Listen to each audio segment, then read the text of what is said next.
What's good, God Squad? Today we're venturing to the murky heart of the American South with South of Midnight. It's a game that doesn't just tell a story, but breathes it. It's developed by Compulsion Game. This action-adventure title is actually a love letter to the Southern Gothic folklore, deep into the kind of atmosphere that sticks to your bones like some humid summer air.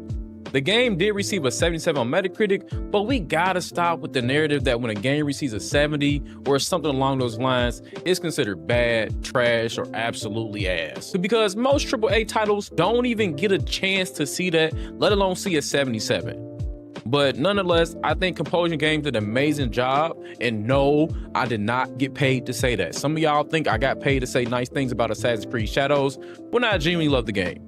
But anyway, Compulsion Games, you did your thing. Now, set in the fictional town of Prospero, Louisiana, the game follows Hazel, a young woman thrust into the world where folklore bleeds into reality. After a terrible hurricane, both literal and symbolic, Hazel must unravel family secrets, confront supernatural forces, and wield magic rooted into the traditions of her community. But does this ambition blend of myth and mechanics hold together? Let's wade into the water and find out. Lock in with me as we explore the story, the gameplay, art, music, and themes that make South of Midnight a standout and where it occasionally stumbles as well. To me, the city of Prospero isn't just a setting, it's a character. This is a town where the past clings to every broken porch swing and cracked window pane.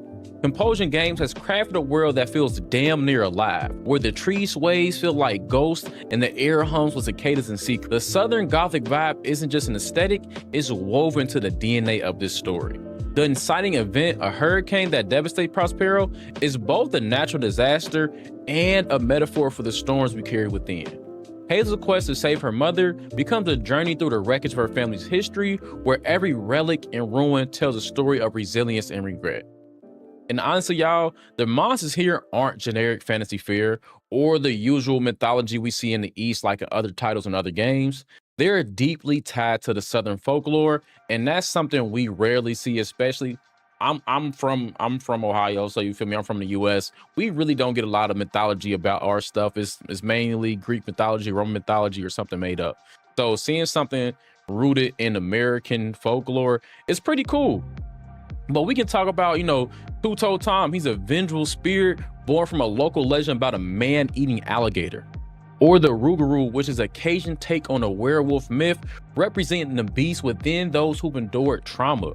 Like, these creatures aren't just obstacles, they're manifestations of the community's collective pain, or that NPC's, that character's pain is becoming that monster. Now, the game doesn't shy away from the South's darker history. I'm talking about slavery, economic decay, and systematic oppression. It's like it all lingers in the background, shaping the lives of Prospero's residents. Now, it's a delicate balance, but South of Midnight handles these themes with nuance and never reduce its characters to stereotypes at all. Now, let's talk about some of its gameplay. Let's talk mechanics, because at its core, South of Midnight is a linear action-adventure game with a focus on exploration, platforming, and combat. The platforming to me is pretty solid, it's pretty gas. Think Uncharted meets Tomb Raider, but with like a Southern twist.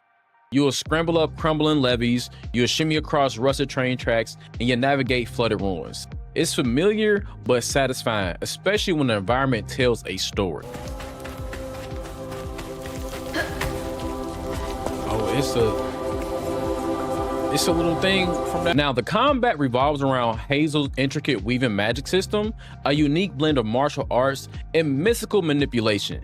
She expertly weaves and controls thread called strands, using them to bind enemies in elaborate patterns, create defensive barriers to deflect incoming attacks, and channel powerful spiritual energy into devastating finishing moves. Early encounters start off relatively straightforward, allowing players to get comfortable with the basic mechanics. But the game does introduce new enemy types and abilities at a careful pace that keeps combat fresh and engaging. By the mid-game, you'll find yourself doing complex combos while simultaneously managing foes that shoot things from above. You have heavily armored brutes that require precise timing to beat, and you got swarms of insect-like spirits called haints that test your crowd control abilities.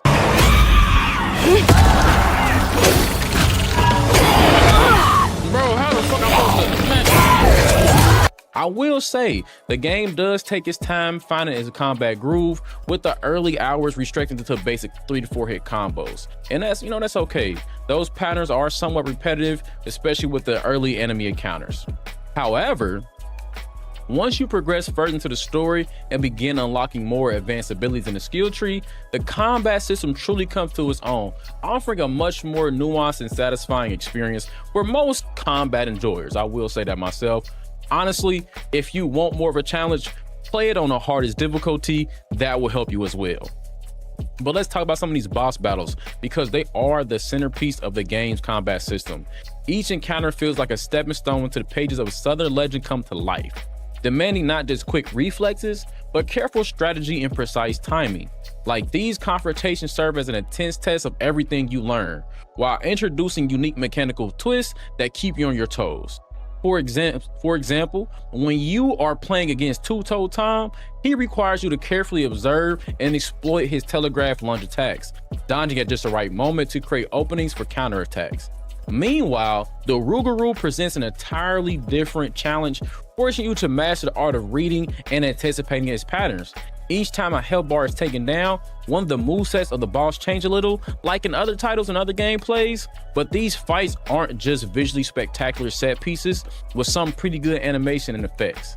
They genuinely tie into the game's deeper themes of confronting the past and facing your inner demons, making each victory feel both physically and emotionally satisfying. South of Midnight does reward thorough exploration with an impressive array of collectibles that deepen your understanding of Prospero's rich history. Scattered throughout the entire world, you'll discover weathered journals filled with personal accounts of supernatural encounters, photographs capturing pivotal moments in the town's past, and meaningful trinkets that tell stories of joy, loss, and everything in between. Each item you collect adds another layer to the tapestry of Prospero's complex narrative, offering intimate glimpses to the lives, beliefs, and struggles of his residents.